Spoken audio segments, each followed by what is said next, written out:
Welcome to The Explainer. Today, we're diving into Russell Brand's take on the 12-step program.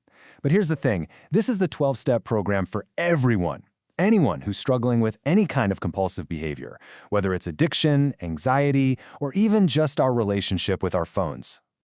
So we're going to walk through this whole path in 5 key stages. We'll start with just admitting there's a problem and go all the way to living a totally new kind of life. Okay, let's get into it. All right, so the program kicks off with a brutally honest question. It's designed to force us to look right past all our own excuses and really see what our patterns are costing us. You know, before you can even think about changing, you have to get real about why you stay the same.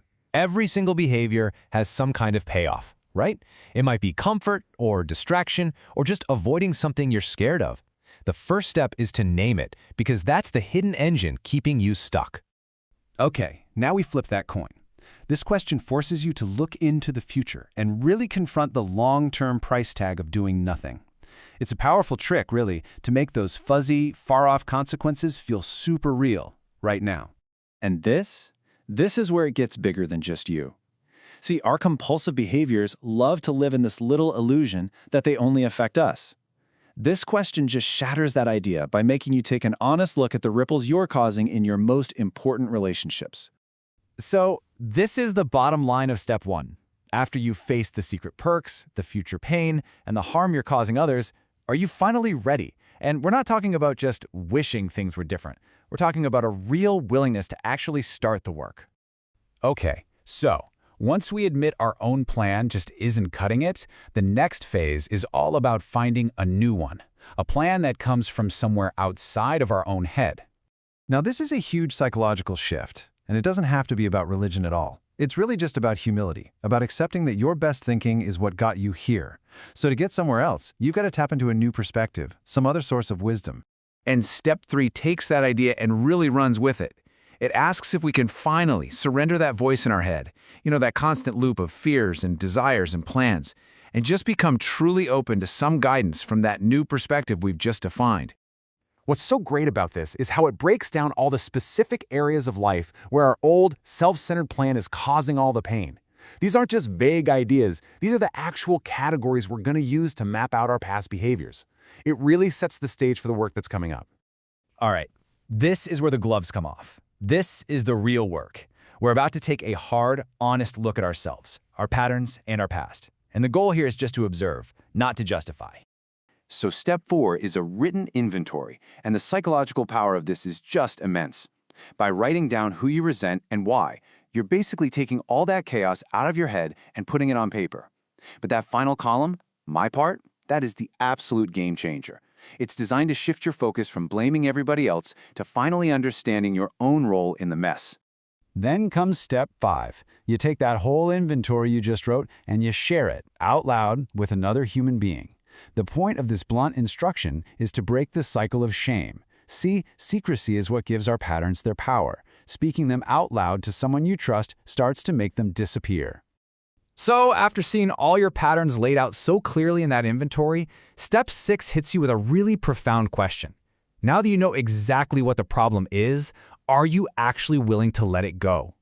It takes you from just being aware of the problem to making an active choice to change.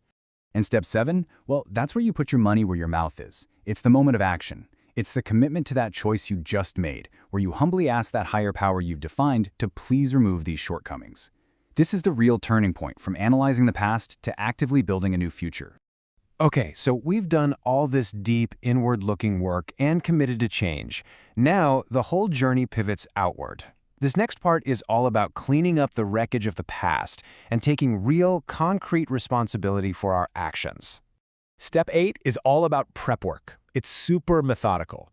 You use that inventory you made back in step 4 to create a specific list of every harm you've caused. And the whole point is to get ready for action. By breaking it down like this, the huge task of making amends suddenly feels manageable instead of totally overwhelming. Now, step 9. On paper, it sounds simple. You go and make those apologies directly. You take full responsibility for what you did, no excuses. But the really crucial part is that little caveat, unless that would make things worse. You have to be careful not to cause new harm while you're trying to clean up the old harm. So you've done all this work. But recovery isn't a destination you just arrive at, right? It's a whole new way of living.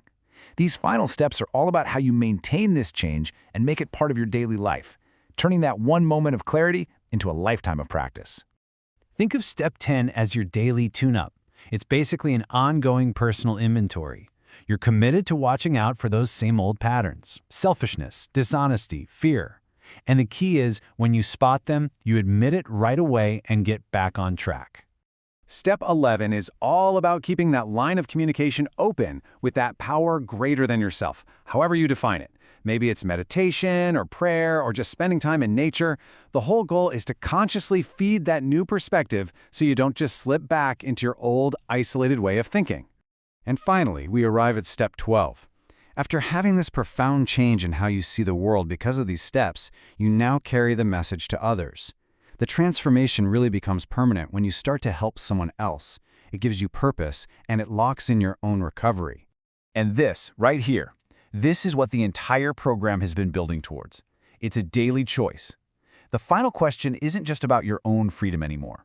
It's about what you choose to put back out into the world. It's a shift from a life that was all about taking to a life that's all about giving.